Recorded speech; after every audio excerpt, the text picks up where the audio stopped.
Matematikk grundleggende, delkurs 3, sidan 182. Persiari 73. Hur stor andel av figuren är grön? Svara i blockform först. Andel واتا باش. بابەتی ئەندێل زۆر گرنگە واتە چەند بەش. کاتە لە کاتی ئەندێل یەکەم جار ئەوها ئەندێلەکەی وەکو بڕۆک وەکو ڕێژە دەنووسم، سەرەی کەرتەکەی لێرە دەنووسم، ژێرە کەرتەکەی لێرە دەنووسم، هەمیشە ژێرەکە واتە هەمووی، واتە ئەم دەبی بژمێرم 1 2 3 4 5 6 7 8 9 10 لێرە بنووسمدا چەندی کەسکە تەنیا سێ کەسکە لێرە بنووسم، ئەوە وەڵامی ئەو پرسیارەیە وەکو بڕۆک نووسیم. ئێستا هەمان ئەندێل بەڵام وەکو دەسیماڵ بنووسم 3/10 وەکو دەسیماڵ کو دەنووسرێ 0,3/10. ئەوە وەڵامی پرسیاری بێ. وەڵامی پرسیاری سێ وەکو پروسنت بینووسم، واتە لە سەد. ئەو لە سەدە زۆر گرنگە، زۆریش ئاسانە، بەڵام تۆزێک دەبیت تەمەشای لە سەد واتە ژێرەی ئەو کەرتەی بکەمە سەد، واتە نۆڵەشی تکە زیاد کەم لێرە ئەوها.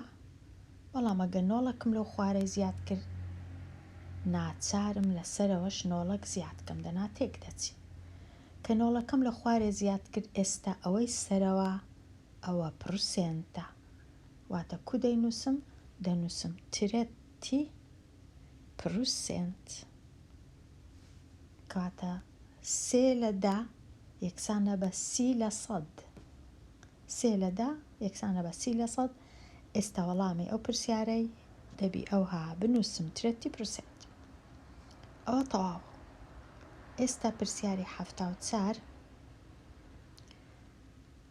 94% av alla svenskar är högerhänta. سویدیەکان 94% کەس بەدەستی ڕاستە دەنووسن، 5% لە 100 کەس بەدەستی چەپە دەنووسن. vänsterhänta. پرسیارەکە چییە؟ Hur många procent ئایا لە سەدی چەند tvåhänta واتە بە هەردوو دەستی دەنووسن، بەڕاست و بەچەپ.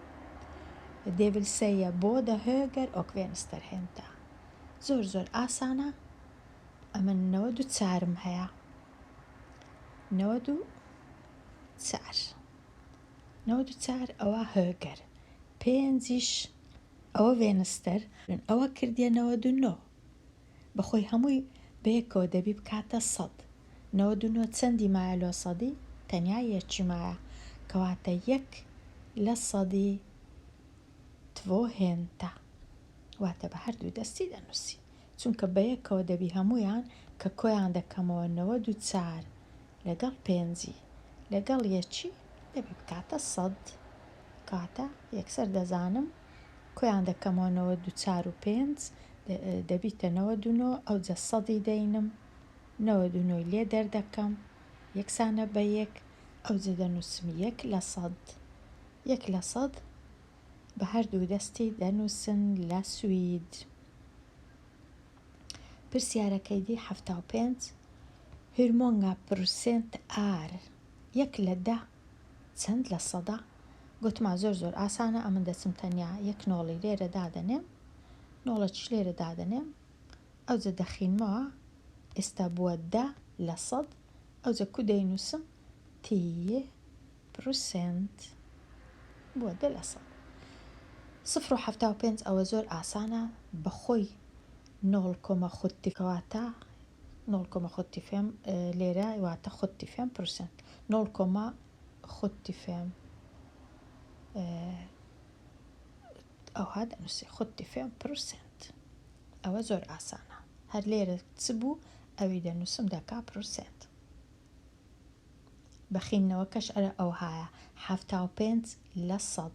0.75/100.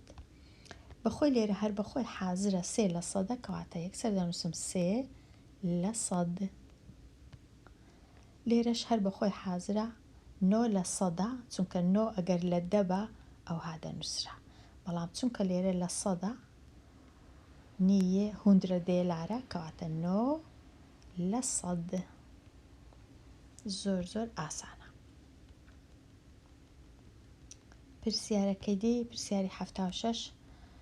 En av 4 tar bort en app i telefonen för efter att bara ha använt appen en gång. یەک لە سەرچاری ئەو کەسانەی ئاپیان هەیە ئاپەکەی دەینن پاشان لای دەبن، یەک جار بەکاری دەینین و لای دەبن، واتە هەر چار کەسی بینی یەکەچیان ئەو ئیشەی دەکا ئاپەکەی تابۆرت لای دەبا. ئێستا پرسیارەکە ئەوەیە skriv andelen i procent. کو بە پرسنت یەک لە سەرچاری بنووسم، یەک لە سەرچار بە پرسنت واتە 25%. دەبی ئەمن لەبەرکەم یەک لە 4 ئەنفیار دەدێل واتە 25%. ئەدی بە بڕۆک و بینووسم، بە بڕۆک زۆر ئاسانە، نووسیتم یەک لە 4 ئەدی بە دەسیماڵ، بە دەسیماڵیش 0,25. ئێستا بینە لای پرسیاری 77. Hur stor andel är 8 kronor av 50؟ لێرە ئەو ئۆڤا بەواتای 10 بەشە، واتە 8 لە 50. ئەگەر لە 50 8 بی ئەدی لە 100 چەندە؟ چونکە نووسرایە سوارە ئی پرسنت. هەتا ئەمن بزانم لە 100 چەندە، ئەو ژێرەی دەکەمە 100 لێکی دەدەم لەگەڵ 2. هەتا ئاسان بی بزانم لە 100 چەندە. جارانی 2 دەکەم سەرێ و خوارێ، هەمیشە لە خوارێ چم کرد لە ژێرە دەبی لە سەرێش هەمان شت بکەم. کەرتەکە چی لێدێ؟ دەبیتە 60 لێرش دەبیتە 100. ئەو ئێستا زۆر ئاسانە، 16 لە 100 دەنووسم 16 لە 100 60%. ئەو تەواو بوو.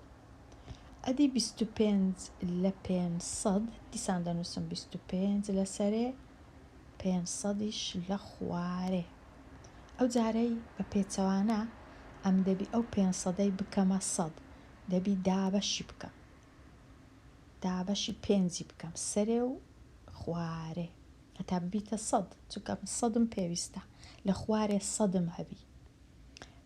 500 دابەش 5 دەکاتە 100 لە سەرێش 25 دابەش 5 یەکسانە بە 5 کاتە کردیە 5 لە 100 ئەو هادەی نووسم 5 لە 100. زۆر ئاسانە. گرنگترین شتەوەی ئەمن ژێرەکەی بکەمە 100 ئەو چ سەرەکەی بخینمەوە، سەرەی کەرتەکەی تێلێرەکەی بخینمەوە. پرسیاری 78. vilket av talen کامە لەو ژمارانەی خوارێ لەوە کامەیان پاسار ئینتە، کامەیان بەوانی دی ناچی، کامەیان بەهایەکەی جودایە لەگەڵ ئەوانی دی. ئێستا ئەمن دەبی تەمەشاکەم و فۆرکلارە ڤارفۆر. ئەگەر تەمەشا ئێرە بکەم کو دەیخینمەوە 5%، ئەوەی کو دەخینمەوە 5%، ئەوەی کو دەخینمەوە 100 دێلار واتە هەر پرسنت، بەڵام ئەوە تەنیا فێمە کاتە ئەوە هەڵەیە، ئەوانی دی هەمویان یەکشتن، ئەوە بە دەسیماڵ، ئەوە بە پرسنت، ئەوەش بە بڕۆک، بەڵام ئەوە هەڵە بوو. پرسیاری 79. hur stor andel i figur av چەندی ئەندێلەکە چەندی ڤیتە بە کو بینووسە بە بڕۆک بینووسە. یەکەم جار ئەم دەبی بزانم هەمویان چەندن و بزانم ئەمن هەموو بژمار 20 بوو ئەگەر هەڵم نەکردبی 1 2 3 4 5 6 7 8 9 10 11 12 13 14 15 16 17 18 19 هەمووی 20. ڤیتەکە چەندە بە هەمووی ڤیتەکەشم ژمارد و بزانم 11 بوو، چێشەنیە دەژمێری ئەگەر هەڵەش بوو 11 لە 20 تەواو. ئەوە وەکو بڕۆک نووسی. ئەدی وەکو پرسنت کو بینووسم وەکو پرسێن ئەو ژێرەی دەکەمە 100 بیستی لێک دەم لەگەڵ چ دەبیتە 100 ئەگەر لێکمدا لەگەڵ 5 کاتە سەرێش لێک دەدەم لەگەڵ 5 ئەو جە سەرەی کەرتەکەی دەبیت تا 55 11 جاران 5 خوارێ دەبیتە 100 ئەو جە ئێستا دەینووسم وەکو پرسێنت 55% ئەوها پرسێنتیش ئەوها 55% تەواو پرسێنتەکە ئێستا وەکو دەسیماڵ کو بینووسم وەکو دەسیماڵ ئەمن ئەگەر 55%م زانێ کاتە دەسیماڵیش ئەوهایە 0,55 زۆر لێک نزیکن دەسیماڵ و پرسێن بەڵام بڕۆک هەندێک جار شتە چیتکەیە وەکو دیتمان ئەوەش تەواو بوو. ئێستا بینە لای پرسیاری ژمارە 8 یاکۆب ئەو کوڕە ترێنەی دەکا ڕاهێنانی دەکا پۆئاتخوتە ستراففاری فوتبۆڵ دەیەوێ ترێنەی بکە لەسەر ئەوەی بزانی چەند گۆڵی دەکا. یاکۆب میسەدا 4 جار گۆڵی نەکرد 4 ستراف گۆڵی نەکرد 6 جاریش گۆڵی کرد. Hur många procent av straffarna blev mål کامەیان بوونە مۆڵ کامەیان بوونە گۆڵ لە سەدی چەندی بووە گۆڵ. زۆر ئاسانە بەڵام بیرکردنەوەکی تۆزێک دەیەوێ لێرە ئەمن دەزانم 4 لێ نەدا 10 لێدا واتە دەبی ئەمن 6 لێدا واتە ئەمن دەبی کۆیان بکەمەوە 4 و 6 بە هەمووی دەدانە جار هاویشتی تۆپەکە. ئەو جە ئێستا دەینم لەو دەیەی 6 بووە مۆڵ واتە 6 لێدا کاتە 6 لە دەی ئەوە بووە مۆڵ. ئەو جە 6 لە دەی دەکات چەند لە سەدی بێگومان دیسان دەینم ئەو دەی لێک دەدەم لەگەڵ دەی هەتا ببیتە 100 لێرەش لێکی دەم لەگەڵ دەی هەتا ببیتە 100 یان هەر ئەوەیە 0 چیلۆ زیاد دەکەم پێی ناوێ ئەگەر ئەو هابوو لێرە 0 لێرەش 0 دەبیتە 60% مۆڵی کردیا 60%. ئەگەر دیسان پرسیارەکە چەند مۆڵی نەکردیا 40% مۆڵی نەکردیا میسەی کردیا و 60%ش مۆڵی کردیا لە نیوەی زیاتر کاتە چی خۆش.